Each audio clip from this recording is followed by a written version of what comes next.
Chapitre 2. En ce temps-là parut un édit de César Auguste, ordonnant un recensement de toute la terre. Ce premier recensement eut lieu pendant que Quirinius était gouverneur de Syrie. Tous allaient se faire inscrire, chacun dans sa ville. Joseph aussi monta de la Galilée, de la ville de Nazareth, pour se rendre en Judée, dans la ville de David, appelée Bethléem, parce qu'il était de la maison et de la famille de David, afin de se faire inscrire avec Marie, sa fiancée, qui était enceinte. Pendant qu'ils étaient là, le temps où Marie devait accoucher arriva, et elle enfanta son fils premier-né. Elle l'emmaillota et le coucha dans une crèche, parce qu'il n'y avait pas de place pour eux dans l'hôtellerie. Il y avait, dans cette même contrée, des bergers qui passaient dans les champs les veilles de la nuit pour garder leurs troupeaux. Et voici, un ange du Seigneur leur apparut, et la gloire du Seigneur resplendit autour d'eux. Ils furent saisis d'une grande frayeur. Mais l'ange leur dit : « Ne craignez point, car je vous annonce une bonne nouvelle, qui sera pour tout le peuple le sujet d'une grande joie.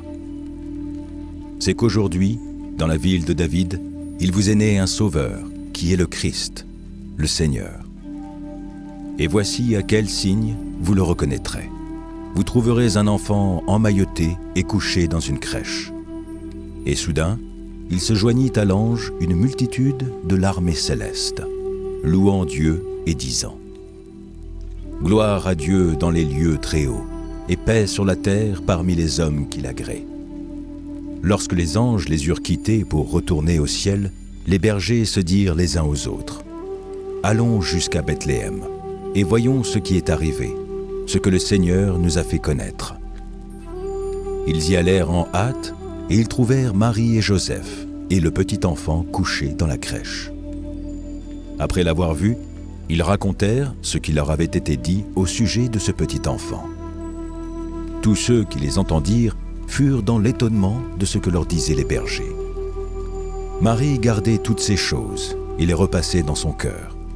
Et les bergers s'en retournèrent, glorifiant et louant Dieu pour tout ce qu'ils avaient entendu et vu, et qui était conforme à ce qui leur avait été annoncé. Le 8e jour, auquel l'enfant devait être circoncis étant arrivé, on lui donna le nom de Jésus, nom qu'avait indiqué l'ange avant qu'il fût conçu dans le sein de sa mère. Et, quand les jours de leur purification furent accomplis, selon la loi de Moïse, Joseph et Marie le portèrent à Jérusalem pour le présenter au Seigneur. Suivant ce qui est écrit dans la loi du Seigneur, tout mâle premier-né sera consacré au Seigneur, et pour offrir en sacrifice 2 tourterelles ou 2 pigeons, comme cela est prescrit dans la loi du Seigneur. Et voici, il y avait à Jérusalem un homme appelé Siméon. Cet homme était juste et pieux. Il attendait la consolation d'Israël, et l'Esprit Saint était sur lui. Il avait été divinement averti par le Saint-Esprit qu'il ne mourrait point avant d'avoir vu le Christ du Seigneur. Il vint au temple, poussé par l'Esprit. Et, comme les parents apportaient le petit enfant Jésus pour accomplir à son égard ce qu'ordonnait la loi, il le reçut dans ses bras, bénit Dieu et dit : « Maintenant, Seigneur, tu laisses ton serviteur s'en aller en paix, selon ta parole. Car mes yeux ont vu ton salut, salut que tu as préparé devant tous les peuples, lumière pour éclairer les nations, et gloire d'Israël, ton peuple. » Son père et sa mère étaient dans l'admiration des choses qu'on disait de lui. Siméon les bénit et dit à Marie, sa mère : « Voici, cet enfant est destiné à amener la chute et le relèvement de plusieurs en Israël, et à devenir un signe qui provoquera la contradiction. Et à toi-même, une épée te transpercera l'âme, afin que les pensées de beaucoup de cœurs soient dévoilées. » Il y avait aussi une prophétesse, Anne, fille de Phanuel, de la tribu d'Asser. Elle était fort avancée en âge et elle avait vécu 7 ans avec son mari depuis sa virginité. Restée veuve et âgée de 84 ans, elle ne quittait pas le temple et elle servait Dieu nuit et jour dans le jeûne et dans la prière.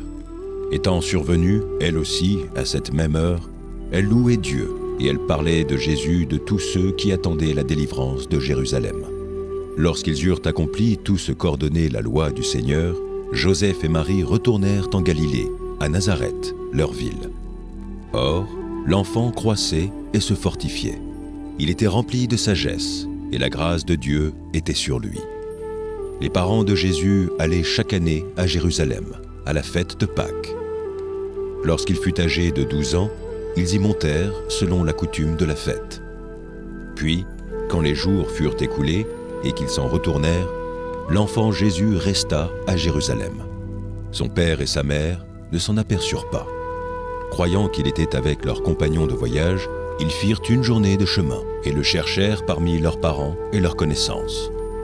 Mais, ne l'ayant pas trouvé, ils retournèrent à Jérusalem pour le chercher.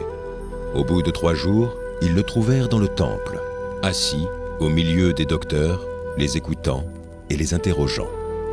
Tous ceux qui l'entendaient étaient frappés de son intelligence et de ses réponses. Quand ses parents le virent, ils furent saisis d'étonnement, et sa mère lui dit : « Mon enfant, pourquoi as-tu agi de la sorte avec nous ? Voici, ton père et moi, nous te cherchions avec angoisse. » Il leur dit : « Pourquoi me cherchez-vous ?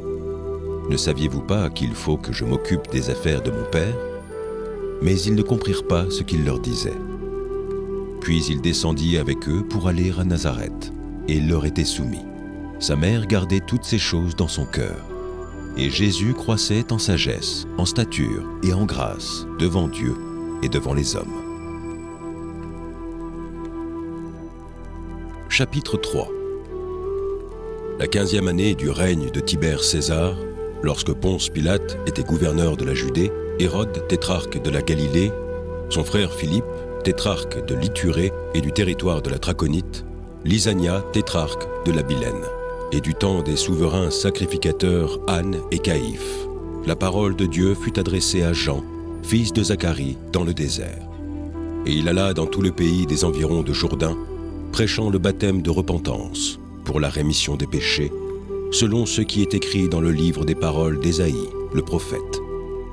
C'est la voix de celui qui crie dans le désert : « Préparez le chemin du Seigneur, aplanissez ses sentiers. Toute la vallée sera comblée, toute montagne et toute colline seront abaissées. Ce qui est tortueux sera redressé, et les chemins raboteux seront aplanis. Et toute chair verra le salut de Dieu. » Il disait donc à ceux qui venaient en foule pour être baptisés par lui : « Race de vipères, qui vous a appris à fuir la colère à venir ? Produisez donc des fruits dignes de la repentance, et ne vous mettez pas à dire en vous-même : Nous avons Abraham pour père, car je vous déclare que de ces pierres, Dieu peut susciter des enfants à Abraham. Déjà même la cognée est mise à la racine des arbres. Tout arbre donc, qui ne produit pas de bons fruits, sera coupé et jeté au feu. » La foule l'interrogeait, disant : « Que devons-nous donc faire ?» Il leur répondit : « Que celui qui a 2 tuniques partage avec celui qui n'en a point, et que celui qui a de quoi manger agisse de même. » Il vint aussi des publications pour être baptisés, et ils lui dirent : « Maître, que devons-nous faire ?» Il leur répondit : « N'exigez rien au-delà de ce qui vous a été ordonné. » Les soldats aussi lui demandèrent : « Et nous, que devons-nous faire ?»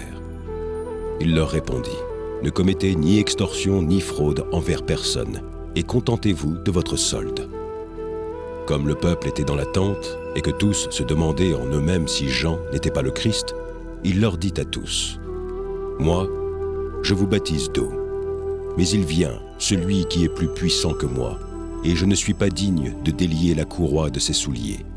Lui, il vous baptisera du Saint-Esprit et de feu. Il a son vent à la main. Il nettoiera son aire, et il amassera le blé dans son grenier, mais il brûlera la paille dans un feu qui ne s'éteint point. » C'est ainsi que Jean annonçait la bonne nouvelle au peuple, en lui adressant encore beaucoup d'autres exhortations.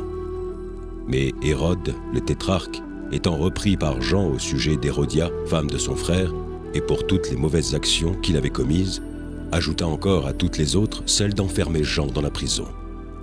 Tout le peuple se faisait baptiser. Jésus fut aussi baptisé, et, pendant qu'il priait, le ciel s'ouvrit.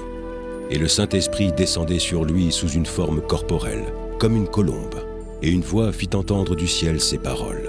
« Tu es mon Fils bien-aimé, en toi j'ai mis toute mon affection. » Jésus avait environ 30 ans lorsqu'il commença son ministère, étant, comme on le voyait, fils de Joseph, fils d'Élie, fils de Matha, fils de Lévi, fils de Melchi, fils de Janaï, fils de Joseph, fils de Matthathias, fils d'Amos, fils de Naoum, fils d'Esli, fils de Nagaï, fils de Mahat, fils de Matthathias, fils de Séméi, fils de Joseph, fils de Joda, fils de Johanan, fils de Réza, fils de Zorobabel, fils de Salatiel, fils de Néri, fils de Melchi, fils d'Adi, fils de Kosam, fils d'Elmadam, fils d'Er, fils de Jésus, fils d'Éliésée, fils de Jorim, fils de Mathat, fils de Lévi, fils de Siméon, fils de Juda, fils de Joseph, fils de Jonam, fils d'Eliakim, fils de Méléa,